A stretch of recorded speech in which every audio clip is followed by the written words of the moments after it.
Adivinha comentários sobre o capítulo de número 5 do livro A Lei do Triunfo, de Lourenço Prado. Lourenço Prado foi um precursor da metafísica no Brasil. Aí, na época, nem existia autoajuda. A gente coloca muito o título de autoajuda, né? Mas é autoconhecimento. Quanto mais você faz aquela viagem para dentro, mais você sabe quem você é. Quanto mais você sabe quem você é, melhor você vive. Que tal iniciar essa jornada? Se é que você já não iniciou lá atrás, né? Então, vem aqui, acompanhe. Eu sou a Adriana do canal Reflexões de uma Mensageira e estou aqui para motivar você a encontrar um caminho para você descobrir quem é que está aqui dentro, quem é que está realmente aqui dentro, quem é aquela criatura divina que combinou algo lá com o nosso Pai e que fez assim, ó, e que pode fazer uma revolução na sua vida, no seu dia a dia, e que você pode apertar um botãozinho aí e devagarzinho você vai se transformando naquela pessoa que você realmente é. Por quê? Porque durante o nosso dia a dia, a gente vai esquecendo de quem a gente é. A gente só lembra quando a gente era muito criança. E aí acontecem muitas coisas na nossa caminhada e a gente até esquece de quem a gente é e passa a fazer o que os outros querem e que, na verdade, muitas vezes a gente nem está agradando. Por quê? Quando a gente faz o que os outros querem, nem sempre a gente agrada. É muito melhor ser a gente mesmo do que procurar agradar os outros, porque quando a gente é realmente autêntico, só vai estar próximo da gente quem realmente gosta da gente. E aí, por que você vai agradar se a pessoa realmente gosta de você? Não tem necessidade alguma. Mas indo para o capítulo de número 5, e aí eu vou tentar ser muito breve, que é para poder você não ficar 50 minutos aqui com a tiazinha, né? Com a vovozinha, seja lá como é que você prefere falar. Tá bom? Então vamos lá. Capítulo de número 5, a lei do karma e a lei do perdão. Eu vou iniciar lendo os 2 primeiros trechos para fazer só para te relembrar, vai que você não estava aqui na hora que eu fiz a leitura, né? Dai e dá-se-vos-á, boa medida, recalcada, sacudida, transbordando, vos porão no regaço, porque a medida de que usais desta tornarão a usar convosco. Lucas, capítulo 6, versículo 38, mas aqui tem uma linguagem bem coloquial, tá? É assim umas coisas que não se usa mais, mas é porque ele é do início do século 20. Pois se perdoardes aos homens as suas ofensas, também vosso Pai Celestial vos perdoarás. Mas se não perdoardes os homens, tampouco o vosso Pai perdoará vossas ofensas. Mateus 6,14. E assim, ele começa já falando de perdão, e falando também que a gente dá e a gente recebe de acordo com o que a gente dá. Mas eu fiz algumas anotações a respeito do título, né, a respeito do capítulo. E ele vai contando durante todos os capítulos dele, ele fala sobre acontecimentos, fatos reais que aconteceram com pessoas que começaram a usar a metafísica, que começaram a usar essa busca, né, de si mesmo e a encontrar Deus dentro de si, a encontrar, mas será que ele está assim tão longe? Será que ele está assim tão distante, né? E aí vieram as pessoas no final do século XVIII, final do século XIX, metade do século XIX, para frente começou a vir muitas coisas e todas essas coisas estão borbulhando nos dias atuais, tá? Quer dizer, as coisas não são assim, apertou o botão e transformou tudo, né? Veio e aí devagar uma pessoa sabe, 2, e as coisas vão multiplicando e isso vai ampliando e hoje está num corpo muito maior do que estava lá no início, né? Eu sou grata infinitamente aos que estavam lá no início, porque senão a gente não teria toda essa abundância de informações que a gente tem hoje. Então aqui a gente fala da causa do dar e receber, né? Ele fala de uma senhora que ela tinha a consciência muito apurada referente às leis, né? Então, toda vez que ela falava algo ou que ela criava alguma ação, alguma atitude, logo na sequência vinha a lei do retorno, né?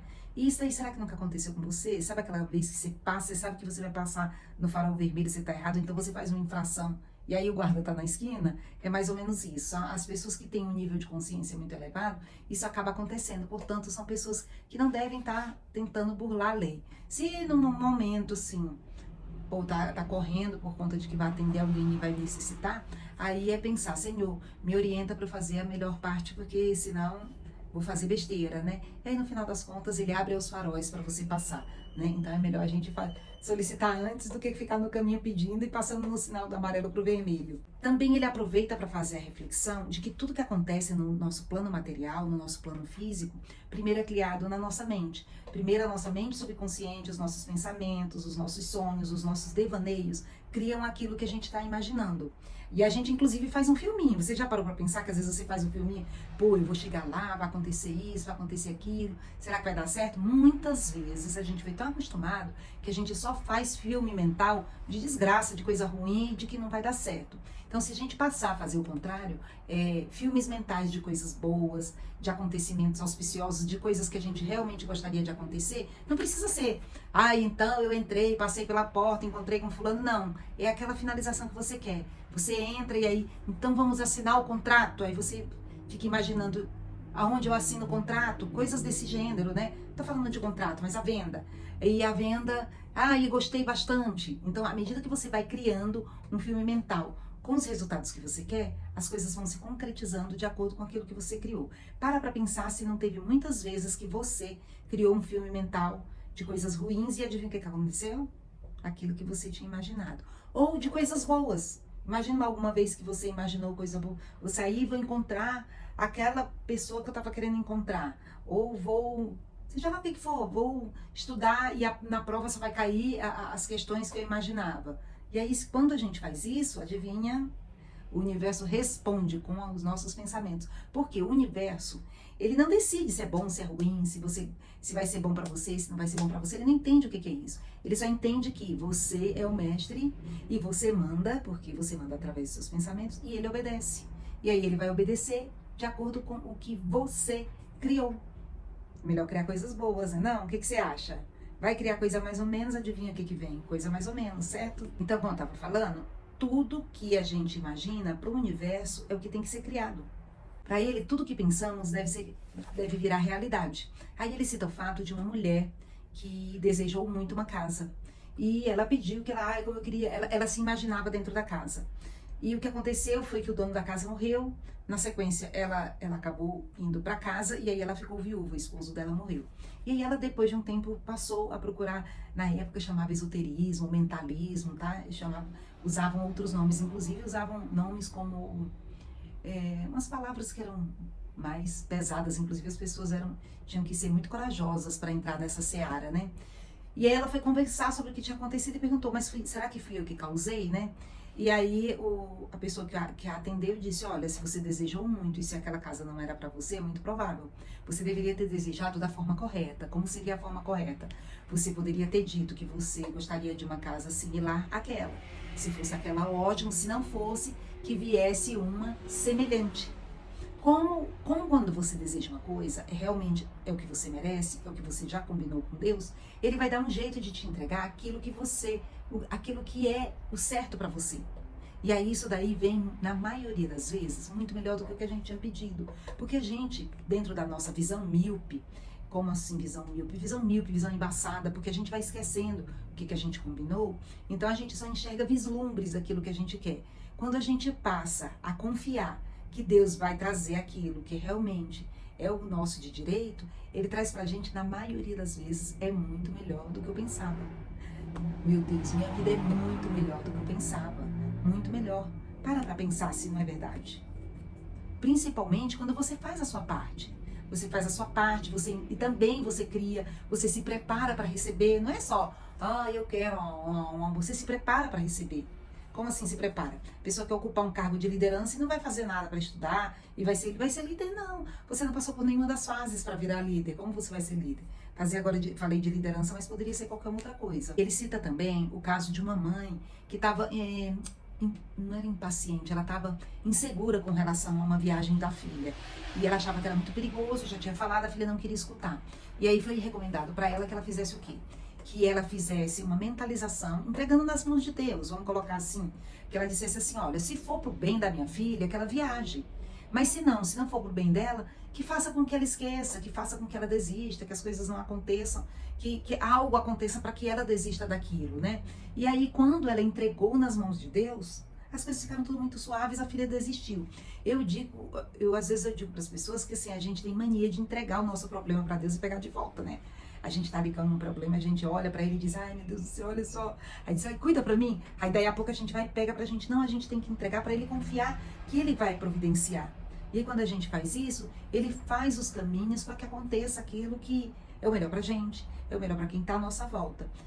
O universo, Deus, eu chamo de Deus, essa força magnânima, ela sempre sabe o que é melhor, ela sempre acerta. E ela sempre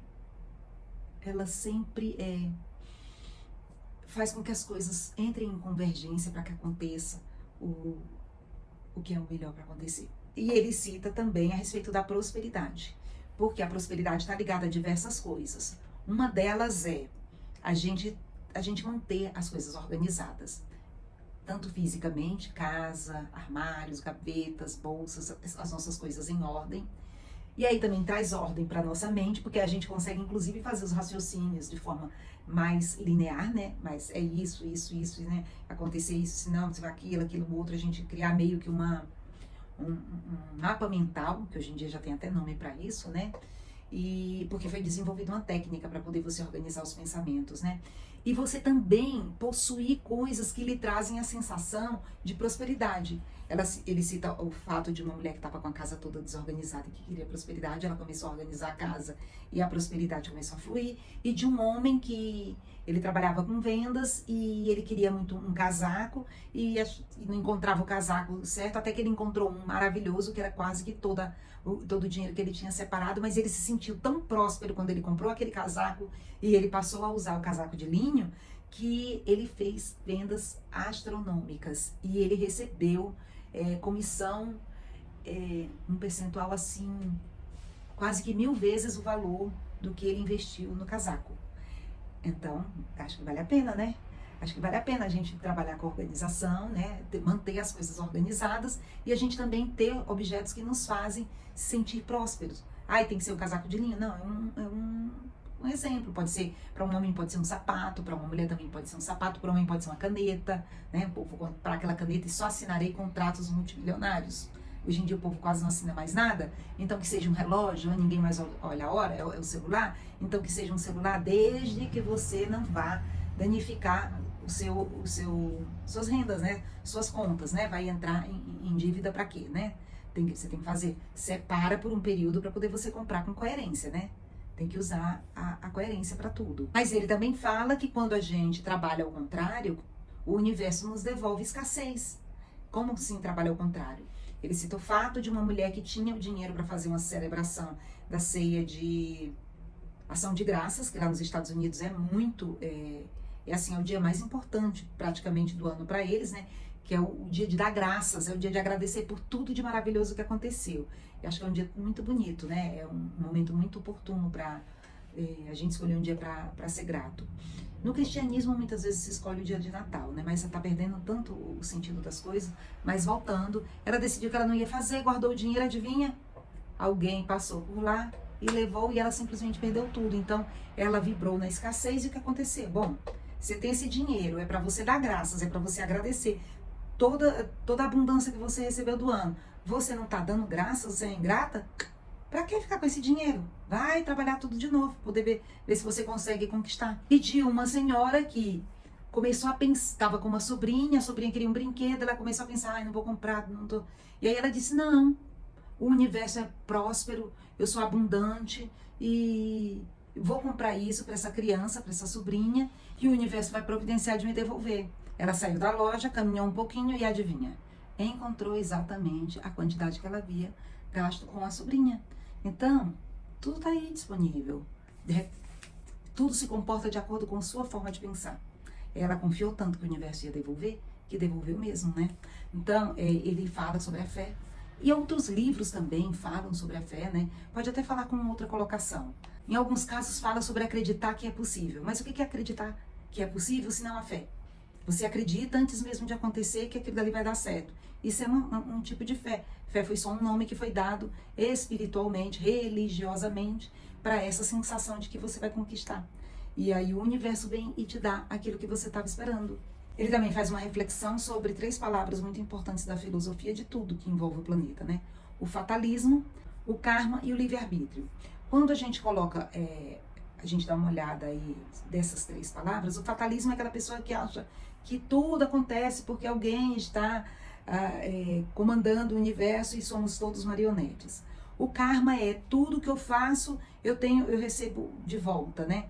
E aí o livre-arbítrio faz com que você faça uma reflexão, que aí a partir daí você começa a fazer uma reflexão, tá? Se tudo depende do que eu faço, então o que eu posso fazer para que o meu futuro, para que os meus próximos acontecimentos sejam prósperos, sejam bons, sejam de acordo com aquilo que eu quero. Então a gente deixa de ser a vítima e passa a ser protagonista e passa a ser um co-criador da nossa realidade. Quem sabe o criador, né? Como assim quem sabe o criador? Porque que se a gente já combinou e já está tudo disponível pra gente, a partir do momento que a gente põe em ação o fato de a gente refletir sobre o que é bom pra gente, a gente tá criando. Tá só esperando que o universo dê aquilo que a gente já combinou, certo? E aí quando a gente passa para esse patamar de que a gente está confiando, tendo fé de que as coisas vão realmente acontecer, a gente sai e a gente também faz o movimento, né? Faz a pergunta que eu posso fazer, o que eu posso fazer hoje para poder estar com o meu dia melhor. A gente vai estar ajudando a co-criar e aí a gente vai estar saindo daquele do dar e receber, tomar lá da cá, e vai passar para um novo patamar, porque a gente vai passar a ter mais harmonia, a ter mais amor, a ver as coisas por outros ângulos. Vamos viver mais conosco mesmo, e isso vai fazer com que a gente passe a viver uma vida de forma mais abundante, mais próspera, mais feliz, mais plena, mais satisfeito. Posso até dizer, quase no paraíso, né não? Então eu quero agradecer muito de você estar aqui até esse momento, dizer para você que faça suas reflexões, procura o livro, hoje eu vou colocar aqui o link do livro, procura o livro, dá uma lida, faz a sua reflexão, escuta o que eu estou falando, vê se você vê coerência, faz seu comentário sobre o que eu estou dizendo aí, dá seu like, encaminha para alguém que você acha que merece estar ouvindo isso também. Desejo para você e para sua família muita paz, saúde, chuva de bênçãos, gratidão infinita por você estar aqui me ouvindo e faça a sua vida maravilhosa. Gratidão, namastê. E até amanhã. Tchau.